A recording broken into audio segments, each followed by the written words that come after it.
자, 오늘은 시 창작 강의 두 번째 시간으로 제목의 좋은 사례에 대해서 한번 알아보겠습니다. 저번 시간에 우리는 제목 붙이는 시기의 세 가지 사례에 대해서 한번 알아보았습니다. 저번 시간에 배운 것이 이론에 가깝다면 이번 시간에 배울 것은 실전에 가깝다고 볼 수 있습니다. 시의 제목이 그 시의 얼굴이자 첫인상으로 매우 중요하다고 하는데, 그렇다면 도대체 좋은 제목이란 뭐냐? 어떻게 쓰는 것이 좋은 제목이냐? 막상 이런 질문 앞에 매우 막연해질 것입니다. 그래서 제가 제 나름대로 좋은 제목이라 여겨지는 것들을 모아 이번 시간을 통해서 한번 소개해 보겠습니다. 물론 여기서 좋다 나쁘다의 기준은 순전히 저의 주관적인 판단이니 오해 없으시기 바랍니다. 저는 일단 좋은 제목을 찾기 위해 신춘문예나 여러 공모전에서 당선된 작품들을 위주로 제목이 좋다고 생각되는 작품들을 무작위로 뽑았습니다. 그렇게 뽑고 나서 가만히 살펴보니 세 가지 기준으로 분류가 가능했습니다. 첫째, 상호 모순된 어휘를 쓰라. 둘째, 어인법과 활용법을 적극적으로 활용하라. 셋째, 최대한 멋있게 쓰라. 그러면 각각의 구체적인 내용에 대해서 한번 알아보겠습니다. 첫째, 상호 모순된 어휘를 쓰라.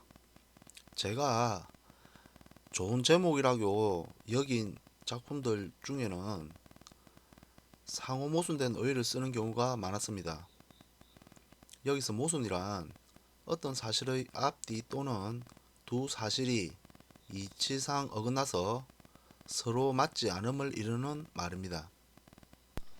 높은 바닥, 즐거운 제사, 즐거운 장례식, 걸어가는 나무, 움직이는 마이석불, 따뜻한 얼음.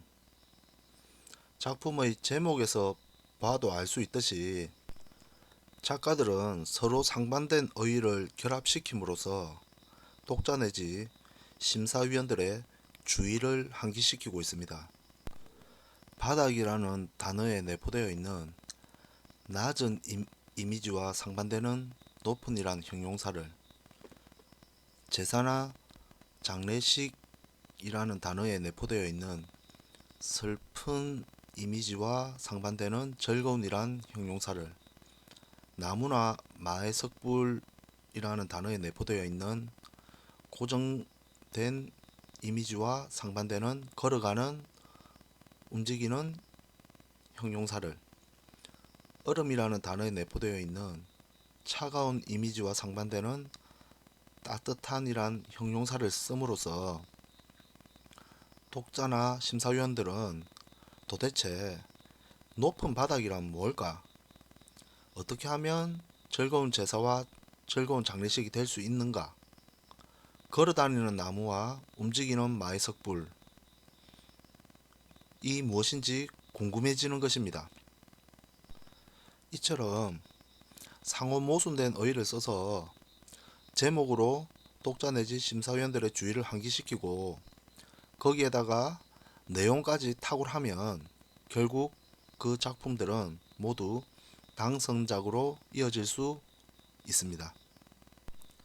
자, 두 번째로 어휘법과 활용법을 적극적으로 활용하라. 제가 좋은 작품이라고, 좋은 작품 제목이라고 선정한 작품의 제목들 중에는 어인법과 활용법을 적극적으로 활용한 경우가 많았습니다. 여기서 활용법이란 무생물을 생물인 것처럼, 감정이 없는 것을 감정이 있는 것처럼 표현하는 수사법을 말합니다. 일광욕하는 가구, 냉장고, 요실금을 앓다, 늙어가는 파나, 지금 신라는 발효 중, 웃는 기와.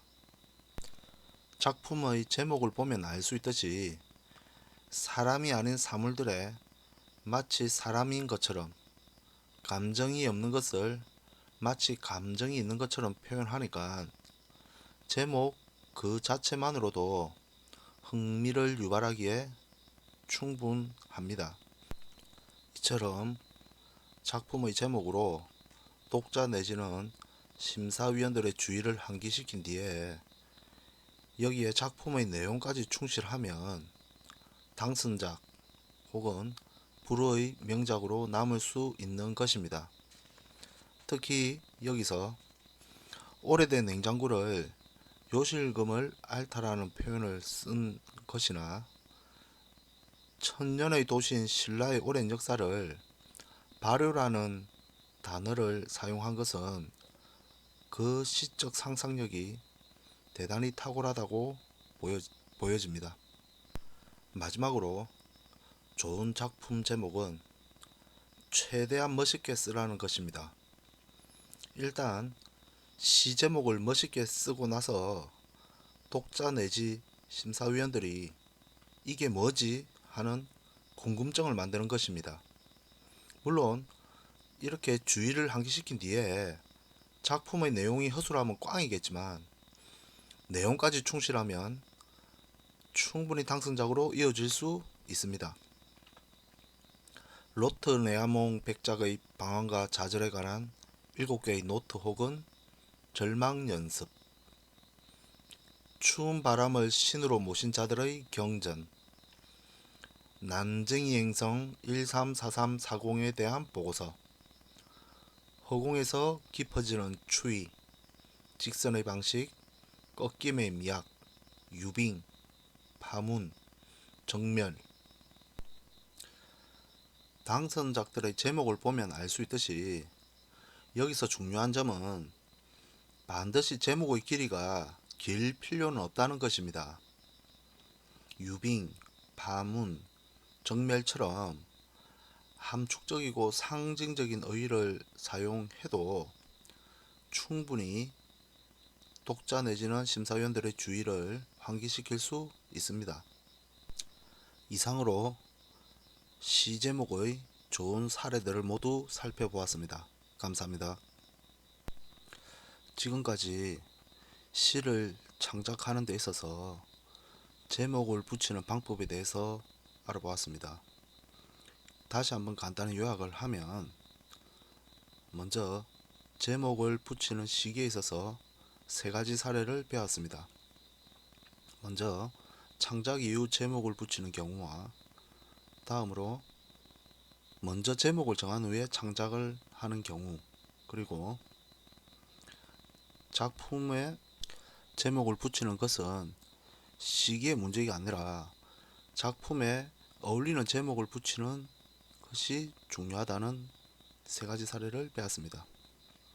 어느 거 하나에도 딱 정해진 정답이 있는 것은 아니고 시를 쓰시는 분들께서 자기에게 가장 적합하고 맞다고 생각하는 방식을 채택해서 제목을 붙이시면 될 것입니다. 다음으로 각 당선작을 위주로 해서 제목의 좋은 사례들을 살펴보았습니다.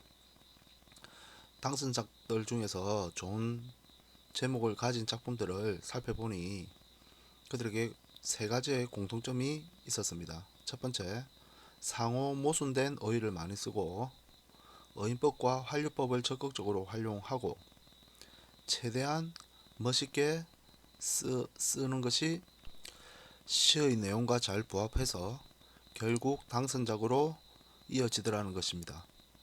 아무쪼록 시를 쓰시는 분들에게 본 강의가 많은 도움이 되길 바라며 항상 문운이 가득하기를 기원합니다.